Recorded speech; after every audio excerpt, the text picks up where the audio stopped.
इस प्रॉब्लम में दिया है कि there is projectile of mass m which is projected at time t equal to 0 with horizontal and upward velocities u and v respectively. पूछा क्या है कि at the instant when projectile passes from the highest point, जिसमें projectile highest point से पास हो रहा है, उसका एंगुलर मोमेंटम बताना है about the point of projection. ये चार ऑप्शन है, you have to select one. इसमें जो की पॉइंट है, एक तो हाईएस्ट पॉइंट की प्रॉपर्टी को ध्यान देना है और एंगुलर मोमेंटम के बेसिक डेफिनेशन को. एंगुलर मोमेंटम की बेसिक डेफिनेशन क्या होती है किसी पार्टिकल के लिए?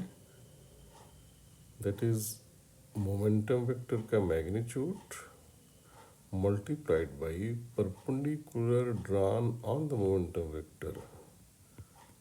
कहाँ से? पॉइंट ऑफ प्रोजेक्शन से. ये है एंगुलर मोमेंटम की मैग्नीट्यूड का बेसिक फार्मूला, राइट.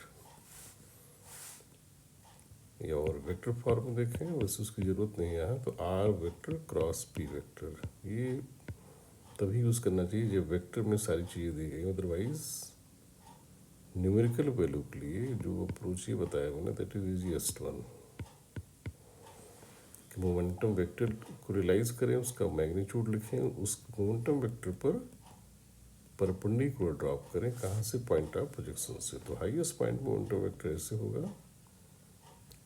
इस मोमेंटम वेक्टर पर पॉइंट ऑफ प्रोजेक्शन से परपेंडिकुलर डालेंगे, that will be the maximum height H. H हम लोग निकाल लेंगे फ्रॉम द गिवन इंफॉर्मेशन. तो एंगुलर मोमेंटम आ जाना चाहिए simply M U into H. तो इसकी कैलकुलेशन यहाँ दिखाई मैंने. This is basic formula M U H. H की value V square by two G. ये कैसे लिख सकते हैं?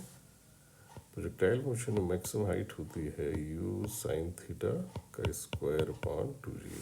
That is the most popular formula. U sine theta है क्या?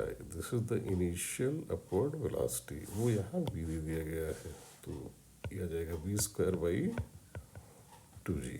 इसको यहाँ रिप्लेस कर दिया. So answer will be A, right.